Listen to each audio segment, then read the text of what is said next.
За төрийн албаны зөвлөлийн тайланг гүйлгэж харлаа, мэдээлэл сонслоо. Ажил бол их хийсэн байна. Хамгийн гол нь одоо үр дүн юу байваа гэж. Төрийн албаны үнэлэмж одоо дээшилсэн үү? Үйлчилгээний хүртээмж сайжирв уу? Хүний хөгжлийн индекс урагшлав уу? Төрийн албаны одоо чанар чансааг яг юугаар үнэлэх юм бэ гэдэг ийм асуулт байна. Энэ дээр одоо манай төрийн албаны зөвлөлийнх маш тодорхой хариулах хэрэгтэй.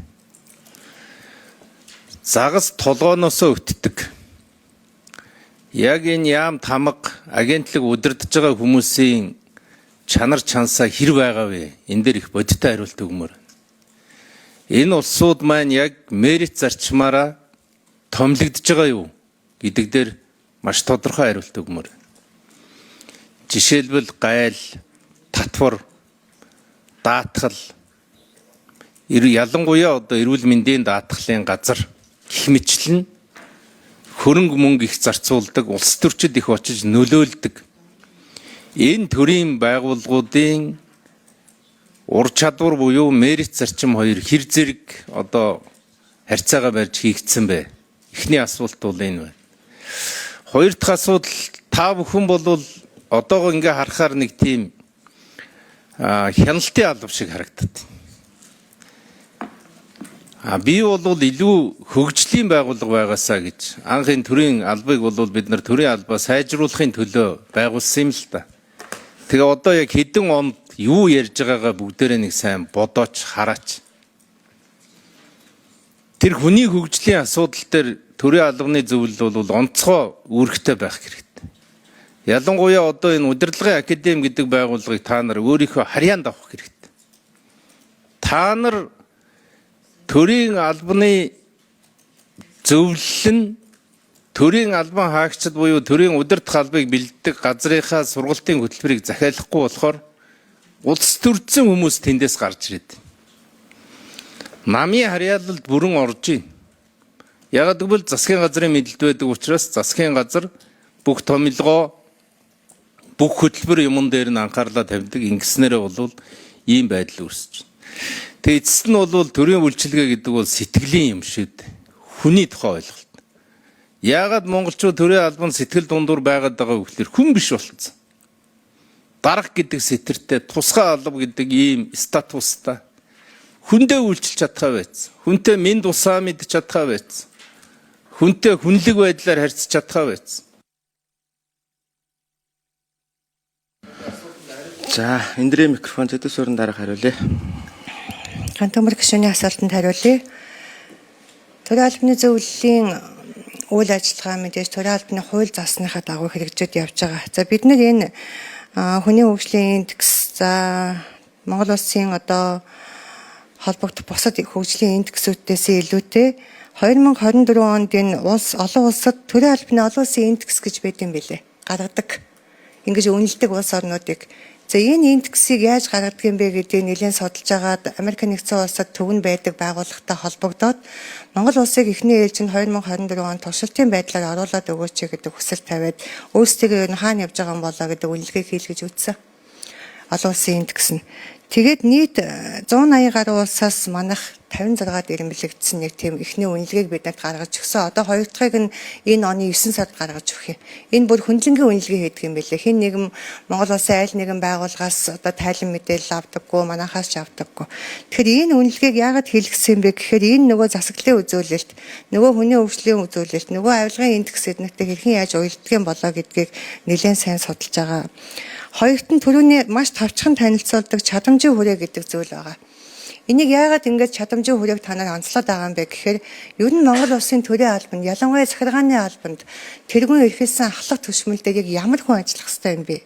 Ямар чадамжтай хүн байх ёстой юм бэ гэдгийг бид нэр төрөний хэлдэг 10 улсын туршлагыг судлаад өөрөө орныхоо онцлог тохируулсан энэ хүрээг гаргаж ирсэн. За энэнийхээ эхний онцлогыг энэ онд хийсэн. Энэ 2025 оны ажил биш байсан учраас би хэлсэнгүй. Төрийн захиргааны 19 мянган албан хаагчдыг бид нэр та яг ямар чадвартай хүн бэ гэдэг онцлогыг хийж үзсэн. За асуудал байна. Зөндөө асуудал байна. За энийг чадварчуулах, сайжруулах ажлуудыг бол зохион байгуулж байгаа.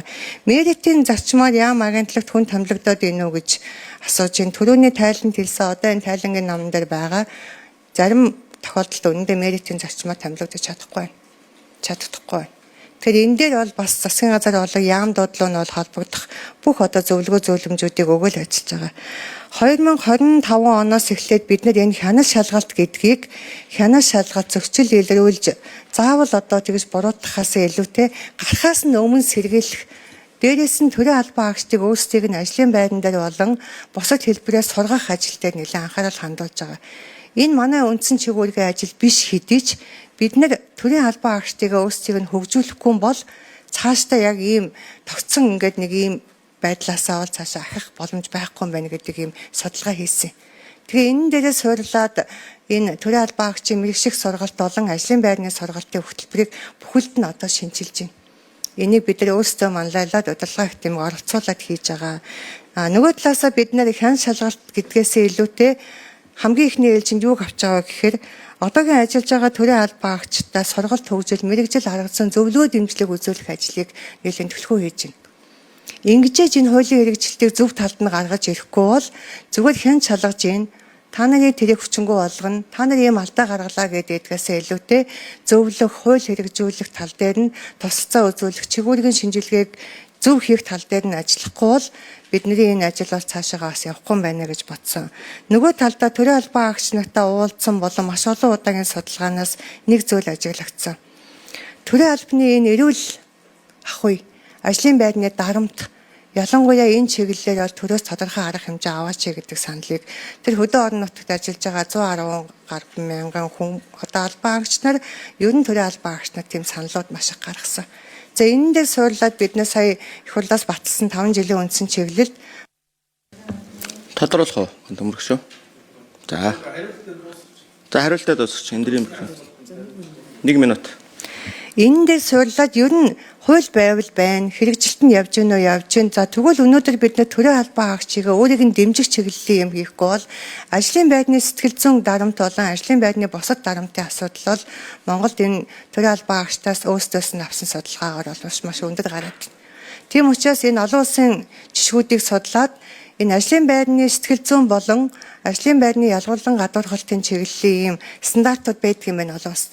Энийг Монголд нэвтрүүлэх чиглэлийн ажлыг энэ оноос судлаад явж байна. За энийг бид нар энэ 26 онд багтааж хийнэ гэж бодож төлөвлөж байгаа. За ингэснээрээ бол нэлээд үр дүн гарах болов уу гэсэн ийм найдвартай ажиллаж байгаа.